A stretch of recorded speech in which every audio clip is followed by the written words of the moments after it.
I'm back, and today we're here to read the second story of our book. And the story's name is How Parvati Won the Heart of Shiva. So, before we start reading, I'm going to read this little paragraph they gave about Shiva and Parvati. The Hindu people believe that a long time ago in the ancient land of India, gods and goddesses came from heaven to earth to take form of human beings whenever they wanted to.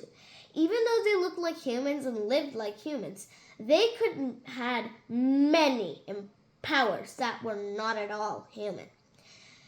They could turn into animals or trees or rocks and then turn back to human forms whenever they needed to. The gods and goddesses also appeared in the dreams of people who worshipped them and gave these people special favors called boons.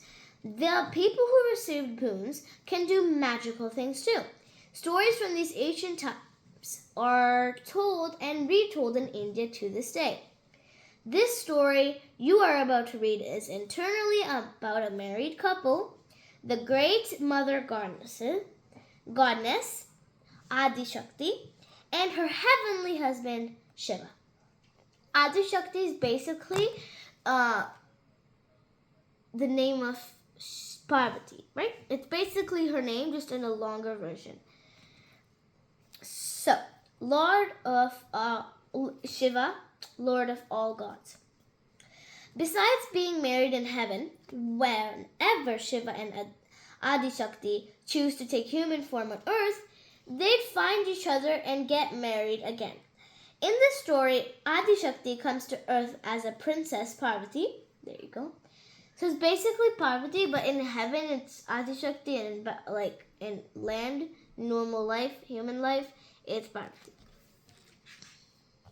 While Shiva visits earth as wandering holy man or yogi, Parvati knows that Shiva is the only man for her, and he is so busy meditating that she can't even go to him or look at her. She can't even get him to look at her, let alone marry her. This story actually begins with Mena, a girl who was renowned for worship of Shiva and who later became the earthly mother of Parvati. So now we're going to begin the real story. Mena was a young princess who was devoted to Lord Shiva with all her heart. Pleased with Mena's true devotion, Shiva had granted her a special boon, the ability to be magically transported to any place she wanted to go. Mena was very happy to worship Shiva from afar. But her secret desire was to see him face to face someday. So when she heard that Lord Vishnu had invited all the gods and sages to his island in heaven for a visit, she was very excited. Shiva was a dear friend of Vishnu's. Surely he'd be there. All she had to do was use her special boon to go to the heavenly island herself. Her heart thumped with joy and anticipation, and then she flew off. Mena appeared first before Vishnu, whose kindness and hospitality were well known. He looked at her face, shining with love for Shiva.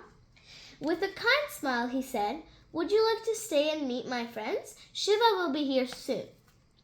Mena's devotion to Shiva was so great that she thought of actually seeing him and put him under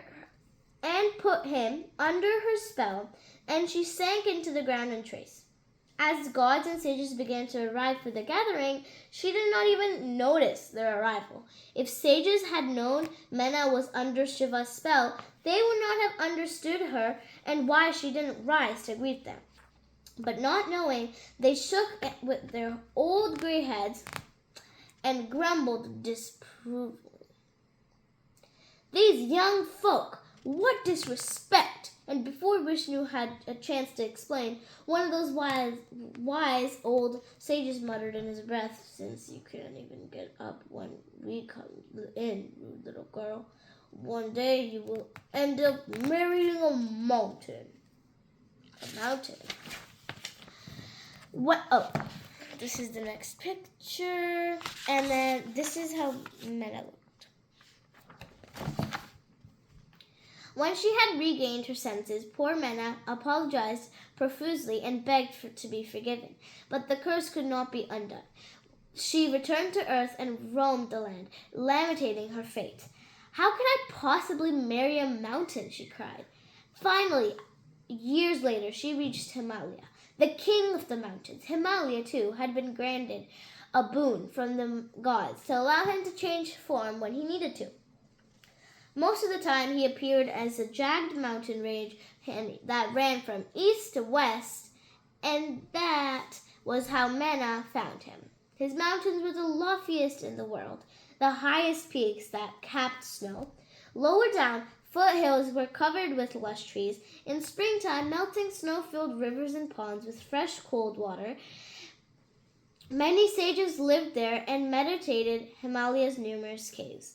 Lord Shiva himself often came to earth, taking form of a wandering yogi. He wore nothing but animal skins with snakes around his neck and a crescent moon with long, unruly hair. Shiva favored the most remote places that he could find, especially loved and quiet, intense cold on mountain Kailash.